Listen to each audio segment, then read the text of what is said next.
Hello friends, स्वागत है आपका आपके अपने YouTube channel Sonu RBSC CBSE classes में। तो दोस्तों, हम पढ़ रहे थे आपका टॉपिक प्रकाश का अपवर्तन, जो रिफ्रैक्शन है वह क्या होता है, जिसके अंदर हमने पढ़ा था कि आपके अपवर्तनांक से रिलेटेड परिभाषाएं और उनसे रिलेटेड इसके जो मुख्यतः दो गुणधर्म होते हैं, जो दो नियम होते हैं, उनको हमने जाना था। अब हम बढ़ते हैं अपने नेक्स्ट टॉपिक की ओर, जो कि है हमारा अपवर्तनांक। कि अपवर्तनांक क्या होता है। तो अगर इसे शॉर्ट फॉर्म के रूप में अगर दर्शाया जाए तो प्रकाश का अपवर्तनांक वह होता है जिसके द्वारा प्रकाश के दिशा परिवर्तन को और विस्तार को समझाया जा सकता है। और हमने पढ़ा था कि आपका जो अपवर्तन होता है, अपवर्तन के अंदर हमने पढ़ा था कि एक प्रकाशीय किरण एक माध्यम से दूसरे माध्यम के अंदर प्रवेश करती है, तो प्रवेश करने के बाद वह अपनी दिशा से विचलित हो जाती है, जो कि हमने पढ़ा था अपवर्तन के अंदर। लेकिन इसके अंदर हम देखते हैं कि आपका जो प्रकाश किरण होती है उसका विस्तार किस तरह से होता है। तो इसे समझने की कोशिश करते हैं। सबसे पहले हम ये मान लेते हैं कि हमारे पास कोई एक प्रकाश की किरण है, जिसके लिए हमारे पास दो माध्यम दिए गए हैं। आपका पहला माध्यम है माध्यम फर्स्ट, और अगला आपका माध्यम है वो है माध्यम सेकंड। माध्यम सेकंड, ये दो हमारे पास माध्यम दिए गए हैं, जिसमें प्रकाश की अपवर्तन की घटना के अंदर अगर कोई प्रकाशीय किरण माध्यम फर्स्ट में v1 वेग से गति करती हुई माध्यम सेकंड के अंदर v2 वेग से गति करती है, तब ऐसी स्थिति में उस प्रकाशीय किरण का जो अपवर्तनांक होगा वह इस तरह से ज्ञात किया जाता है, जिसमें अगर हम दो माध्यमों के एक दूसरे से तुलना के आधार पर हम अपवर्तनांक ज्ञात करते हैं, तो हमारा जो माध्यम सेकंड का अपवर्तनांक माध्यम फर्स्ट के सापेक्ष जो अपवर्तनांक होगा वो होगा, इसे हम n के द्वारा दर्शाते हैं। हम ज्ञात कर रहे हैं माध्यम सेकंड का अपवर्तनांक किसके सापेक्ष, माध्यम फर्स्ट के सापेक्ष। तो इस प्रकार ये आपका n21 हम इसे दर्शाएंगे। n21 के द्वारा हम माध्यम सेकंड का अपवर्तनांक माध्यम फर्स्ट के सापेक्ष दर्शाएंगे, जो कि होगा प्रकाश का माध्यम फर्स्ट में वेग और बट्टे में आ जाएगा आपका माध्यम सेकंड में वेग। प्रकाश का माध्यम सेकंड में वेग। तो इस प्रकार जिसके माध्यम के सापेक्ष हमें अपवर्तनांक ज्ञात करना होता है, उसके अंदर हम प्रकाश का वेग ज्ञात करते हैं, और उसके अपोन में हमें जिस माध्यम के लिए प्रकाश का अपवर्तनांक ज्ञात करना होता है उसमें प्रकाश का वेग को हम लिखते हैं। तो हम जो हमारा सेकंड माध्यम है उसका फर्स्ट माध्यम के सापेक्ष जो अपवर्तनांक होगा वह इस प्रकार से होगा, माध्यम फर्स्ट में जो वेग होगा और अपोन में आ जाए आपके माध्यम पर सेकंड के अंदर प्रकाश का वेग, जो कि हम जानते हैं कि होगा v फर्स्ट अपॉन v2, जो कि हमने पहले डिस्कस किया था। अब इसके अलावा अगर हम ये ज्ञात करें कि हमारे माध्यम फर्स्ट का जो वेग है वह माध्यम सेकंड के सापेक्ष क्या होगा, तो इसे हम लिखेंगे n12 के द्वारा। तो पहला आपका वह आ जाएगा जिसका हमें अपवर्तनांक ज्ञात करना है, और सेकंड जो आपका आ जाएगा वो होगा किसके सापेक्ष ज्ञात करना है। तो ये हो जाएगा n21, जो कि होगा आपका प्रकाश का माध्यम सेकंड में वेग, यानी जिसके सापेक्ष हमें अपवर्तनांक ज्ञात करना होता है उसका में प्रकाश का वेग सबसे पहले लेते हैं। प्रकाश का माध्यम सेकंड में वेग बट्टे प्रकाश का माध्यम फर्स्ट में वेग। तो ये आपका अपवर्तनांक आ जाएगा माध्यम फर्स्ट का माध्यम सेकंड के सापेक्ष, जो कि होगा v2 अपॉन v1। तो ये थी आपका एक टॉपिक जो था प्रकाश का अपवर्तनांक क्या होता है। तो प्रकाश के अपवर्तनांक को समझने के लिए हमने दो माध्यमों की कल्पना की, जिसमें हमारा एक माध्यम था माध्यम फर्स्ट और एक है माध्यम सेकंड, और हमने मान लिया कि प्रकाश की किरण माध्यम फर्स्ट में v1 वेग से गति करती हुई माध्यम सेकंड के अंदर प्रवेश करती है, जो कि हो जाता है उसका वेग v2। अब इसके अलावा हमारा जो माध्यम सेकंड का जो अपवर्तनांक होगा माध्यम फर्स्ट में वो होगा आपका प्रकाश का माध्यम फर्स्ट में वेग बट्टे होगा प्रकाश का माध्यम सेकंड में वेग, जो कि हो जाएगा v1 बट्टे v2। इसके अलावा आपके माध्यम फर्स्ट का अपवर्तनांक माध्यम सेकंड के सापेक्ष होगा, वह होगा माध्यम का प्रकाश का माध्यम सेकंड में वेग बट्टे प्रकाश का माध्यम फर्स्ट में वेग। इस प्रकार अगर हम इसे वेग के द्वारा दर्शाएं तो हो जाएगा v2/v1। अब हम बढ़ते हैं अपने टॉपिक की ओर, जो कि आपका प्रकाश का अपवर्तनांक।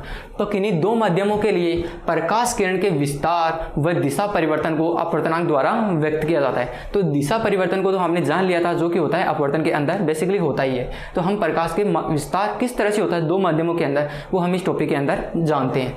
तो यदि कोई प्रकाश किरण माध्यम फर्स्ट में v1 वेग से गति करती है व माध्यम सेकंड में v2 वेग से गति करती है, तो माध्यम सेकंड का माध्यम फर्स्ट के सापेक्ष जो अपवर्तनांक होगा वह होगा आपका माध्यम फर्स्ट में प्रकाश का वेग बटे माध्यम सेकंड में प्रकाश का वेग, जो कि हो जाएगा आपका v1/v2, जो कि हमने इस डेफिनेशन के अंदर समझा था। नेक्स्ट है आपका कि माध्यम फर्स्ट का माध्यम सेकंड के सापेक्ष जो अपवर्तनांक होगा वो होगा आपका n12, जो कि हो जाएगा आपका माध्यम सेकंड में प्रकाश का वेग बटे माध्यम फर्स्ट में प्रकाश का वेग। तो ये था आपका अपवर्तनांक। अब हम बढ़ते हैं अपने नेक्स्ट टॉपिक की ओर, जो है आपका निरपेक्ष अपवर्तनांक। अगर हम ये मान लें कि हमारा जो माध्यम फर्स्ट है वह या तो वायु है या फिर निर्वात है, अब ऐसी स्थिति में हमारा जो सेकंड माध्यम होगा उसका जो अपवर्तनांक होगा वह कहलाता है आपका निरपेक्ष अपवर्तनांक। इस निरपेक्ष अपवर्तनांक को केवल अपवर्तनांक भी कहते हैं।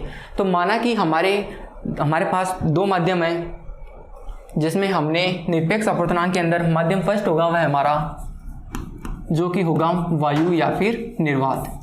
माध्यम फर्स्ट होगा आपका वायु या निर्वात।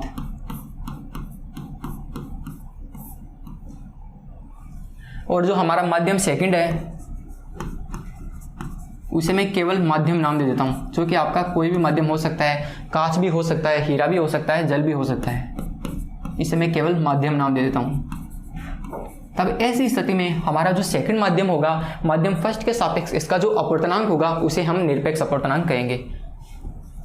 इसे हम nm के द्वारा दर्शाएंगे, जहां पर m हमारा होता है मीडियम माध्यम, जो कि होगा प्रकाश का वायु में वेग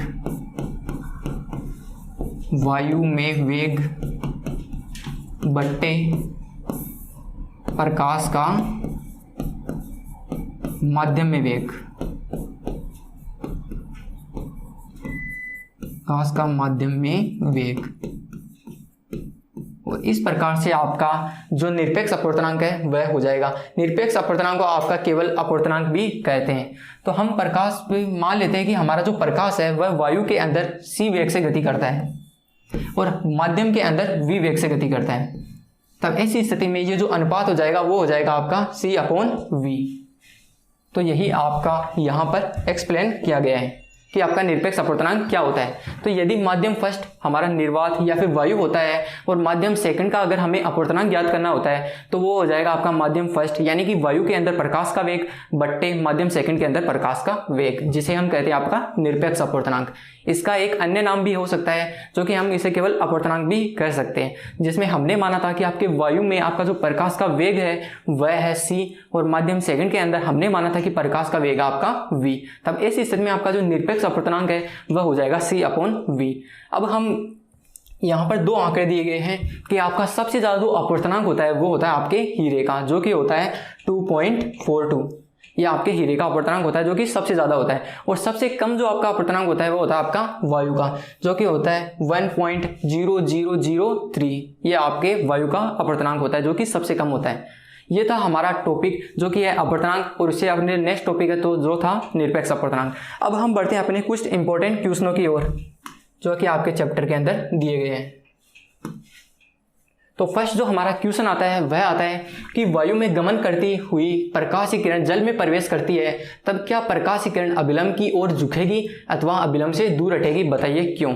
तो हमने अपवर्तन के अंदर पढ़ा था कि हमारे पास अगर दो माध्यम हो, हमारे पास एक तो विरल माध्यम होता है और एक सघन माध्यम होता है। तो अगर कोई प्रकाश की किरण विरल माध्यम से गति करती हुई सघन माध्यम के अंदर प्रवेश करती है, तब ऐसी स्थिति में जो प्रकाश किरण होती है वह सघन माध्यम में प्रवेश करने के पश्चात अभिलंब की ओर मुड़ जाती है। लेकिन अगर प्रकाश की किरण सघन माध्यम से विरल माध्यम के अंदर प्रवेश करती है तब ऐसी स्थिति में वह अभिलंब से दूर हट जाती है। तो यहाँ पर हमारी जो प्रकाश की किरण है वह वायु में से गति करती हुई जल के अंदर प्रवेश करती है, यानी कि हमारा जो प्रकाश की किरण होगी यहाँ पर पहला हमारा माध्यम होगा वायु और सेकंड हमारा जो माध्यम होगा वो होगा जल। तो इस प्रकार हम ये कह सकते हैं कि हमारा जो वायु होता है वह जल की तुलना में एक विरल माध्यम होता है, यानी कि हमारा पहला जो आपका माध्यम होगा वो होगा विरल माध्यम, और सेकंड जो आपका माध्यम होगा वो होगा सघन माध्यम। तब इस प्रकार हमने पढ़ा था कि अगर कोई प्रकाशीय किरण विरल माध्यम से गति करती हुई सघन माध्यम के अंदर प्रवेश करती है, जैसे कि ये कोई प्रकाशीय किरण है वह विरल माध्यम से गति करती हुई अगर सघन माध्यम के अंदर प्रवेश करती है तो ये अभिलंब की ओर मुड़ जाती है। तब इस प्रकार हमारा ये जो क्वेश्चन होगा इसका आंसर होगा आपका कि अगर प्रकाशीय किरण वायु में से गति करती हुई जल के अंदर प्रवेश करती है तो ये एक सघन माध्यम के अंदर प्रवेश करती है, जिसके कारण हमारी जो प्रकाशीय किरण होगी वह अभिलंब की ओर मुड़ जाएगी। तो ये था हमारा पहला क्वेश्चन। अब हम बढ़ते अपने नेक्स्ट क्वेश्चन की ओर। तो हमारा जो नेक्स्ट क्वेश्चन है वह एक न्यूमेरिकल है, जिसके अंदर दिया गया है कि प्रकाश वायु से 1.50 अपूर्णांक की कांच की प्लेट में प्रवेश करता है। यानी कि हमारे पास दिया गया है कि जो कांच की प्लेट है उसका अपूर्णांक, कांच की प्लेट का अपवर्तनांक जो कि हमारे पास दिया गया है 1.50। अगर आगे हमारे पास दिया गया है कि कांच में प्रकाश की चाल कितनी है, यानी हमारे पास प्रकाश के अंदर जो प्रकाश की चाल होगी कांच के अंदर वह पूछी है, और हमारे पास दिया गया है कि निर्वात में प्रकाश की चाल 3 × 10⁸ मीटर प्रति सेकंड होती है। तो हमने पढ़ा था कि हमारे पास जो फर्स्ट माध्यम होता है वह या तो निर्वात हो या फिर वायु हो, तब ऐसी स्थिति में हम जो सेकंड माध्यम होता है उसे हम अपवर्तनांक कहते हैं या फिर निरपेक्ष अपवर्तनांक कहते हैं। तो हमारे पास यहाँ पर निरपेक्ष अपवर्तनांक दिया गया है, जिसमें हमारे पास जो अपवर्तनांक है वो दिया गया है 1.50। तो हम निरपेक्ष अपवर्तनांक के अंदर लिखते हैं कि हमारा जो अपवर्तनांक होता है, अपवर्तनांक उसका सूत्र हमने पढ़ा था, जो कि होगा इस क्वेश्चन के अकॉर्डिंग होगा कांच में प्रकाश का वेग, कांच से यहाँ पर मतलब है कांच की प्लेट, कांच में प्रकाश का वेग, कांच में प्रकाश का वेग बट्टे में आ जाएगा आपका,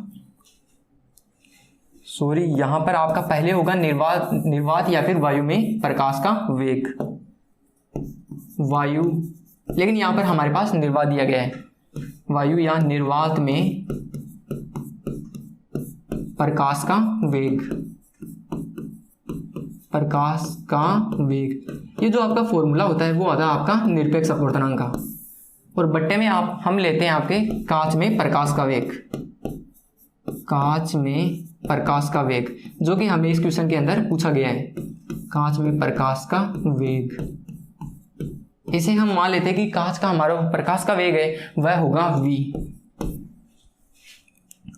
जो हमारा अपवर्तनांक है उसे मैं मान लेता हूं nm, यहां पर जो m है वह हमारा होगा मिरर,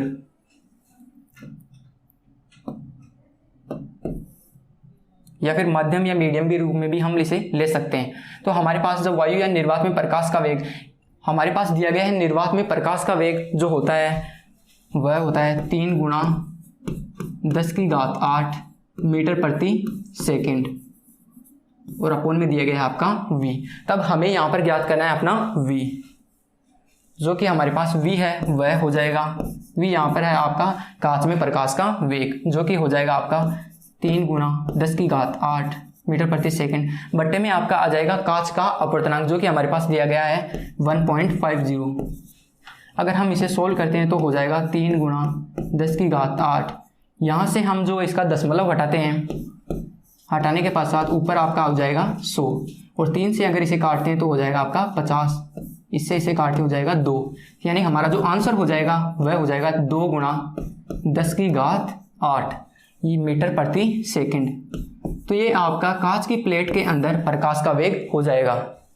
एक बार फिर से समझने की कोशिश करते हैं। तो हमारे पास क्वेश्चन के अंदर दिया गया था कि एक प्रकाश वायु से 1.50 अपूर्णांक की कांच की प्लेट के अंदर प्रवेश करता है, यानी कि हमारे पास प्रकाश का जो हमारी कांच की प्लेट का जो अपूर्णांक है वह दिया गया है 1.50, और हमें पूछा गया है कि कांच की प्लेट के अंदर वो प्रकाश है उसका वेग कितना होगा।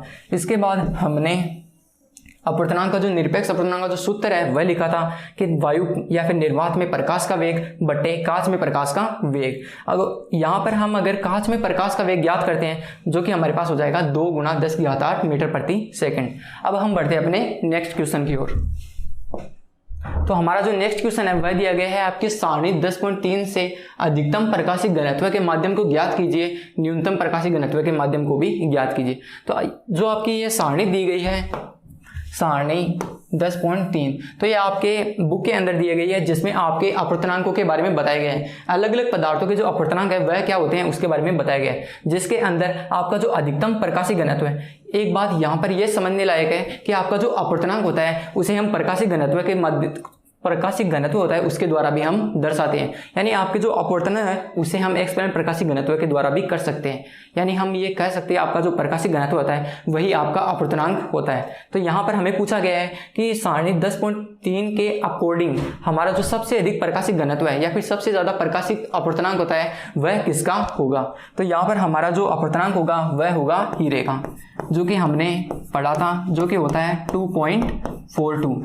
और इसके बाद में हमें पूछा गया है कि न्यूनतम प्रकाशिक घनत्व है उसके माध्यम को भी ज्ञात कीजिए। तो हमने पढ़ा था कि आपका जो न्यूनतम प्रकाशिक घनत्व है या फिर न्यूनतम जो अपवर्तनांक होता है वो होता है आपके वायु का, जो कि होता है 1.0003। तो ये हमारा ये क्वेश्चन हो गया। अब हम बढ़ते हैं अपने नेक्स्ट क्वेश्चन की ओर। तो आपका नेक्स्ट क्वेश्चन दिया गया है कि आपको केरोसिन, तारपीन का तेल तथा जल दिए गए हैं, इनमें से किसमें सबसे अधिक तीव्र गति से प्रकाश गमन करता है। सारणी 10.3 में दिए गए आंकड़ों का उपयोग कीजिए। तो आपके सारणी 10.3 के अंदर आपके जो तीनों केरोसिन, तारपीन का तेल और जल में जो अपवर्तनांक होता है उसे दिया गया है। तो हम ये पहले लिख लेते हैं। तो यहां पर दिया गया है जल का अपवर्तनांक, जल का अपवर्तनांक जो कि होता है 1.33। और इसी प्रकार हमारे जो केरोसिन होता है, केरोसिन का जो अपवर्तनांक होगा वो होगा आपका 1.44। और आपके जो तारपीन का जो तेल होगा, तारपीन का तेल, उसके लिए जो आपका अपवर्तनांक होगा वो हो जाएगा 1.47। अब हमें ये पूछा गया है कि अगर कोई प्रकाश किरण इन तीनों माध्यमों में प्रवेश करती है तो किस माध्यम के अंदर हमारा जो प्रकाश का जो वेग होगा वह सर्वाधिक होगा या फिर प्रकाश तीव्र गति से इसके अंदर गमन करता है। तो हमने अपवर्तनांक की परिभाषा के अंदर हमने पढ़ा था कि आपका जो अपवर्तनांक होता है वह होता है अपवर्तनांक। इसमें हमने पढ़ा था कि ऊपर आपका जो वेग आता है वह आता है वायु का और नीचे जो आपका वेग आता है वो आता है आपके माध्यम का। यानी कि अगर हमारे पास अपवर्तनांक का मान कम प्राप्त हो रहा है, यानी इसका मतलब है हमने ये पढ़ लिया है कि हमारा जो वायु या फिर निर्वात के अंदर प्रकाश का वेग होता है वह तो निश्चित होता है 3 × 10⁸ मीटर प्रति सेकंड, लेकिन जो राशि परिवर्तित होती है वो होता है आपके माध्यम का वेग। यानी कि अगर हमारे जो अपवर्तनांक होता है वह कम प्राप्त हो रहा है, इसका मतलब ये है कि हमारे जो माध्यम के अंदर प्रकाश का वेग है वह ज़्यादा है, इसके कारण हमारे जो अपवर्तनांक वह कम प्राप्त हो रहा है। और अगर अपवर्तनांक वह अधिक प्राप्त हो रहा है, इसका मतलब ये है कि हमारा जो माध्यम के अंदर जो प्रकाश का वेग होगा वह आपके वायु में प्रकाश के वेग से कम होगा। तो हमारे पास यहाँ पर 3 आंकड़े दिए गए हैं, 1.33, 1.44, 1.47। तब इसके आंकड़ों के अंदर हम देखें तो आपका सबसे कम मान आता है वो आता है आपका जल का अपवर्तनांक, जो कि होता है 1.33। यानी इससे हम ये अनुमान लगा सकते हैं कि हमारा जो जल के अंदर प्रकाश का वेग होगा वह ज़्यादा होगा। अपने नेक्स्ट क्वेश्चन की ओर, जो कि यहाँ पर दिया गया है हीरे का अपवर्तनांक 2.42 है, इस कथन से क्या अभिप्राय है। तो अपवर्तनांक की परिभाषा के अंदर हमने देखा था कि आपका जो अपवर्तनांक होता है वह होता है वायु में प्रकाश का वेग बट्टे आपके माध्यम में प्रकाश का वेग। तो यहां पर हमारा जो अपवर्तनांक आपका दिया गया है वह आपका 2.42। यानी हम ये कह सकते हैं कि हमारा जो माध्यम का जो वेग होगा प्रकाश का वह हमारे प्रकाश वायु के अंदर जो प्रकाश का वेग होगा उसका 2.42 गुना कम होगा। या फिर हम ये भी कह सकते हैं हमारे जो वायु के अंदर प्रकाश का वेग होगा वह माध्यम में प्रकाश के वेग का 2.42 गुना अधिक होगा। यही इसका हमारे यहाँ मतलब होता है। तो ये हो गए आपके कुछ क्वेश्चन जो आपके बुक के अंदर दिए गए थे। मिलते हैं आपसे जल्दी नेक्स्ट क्लासेस में। Thank you.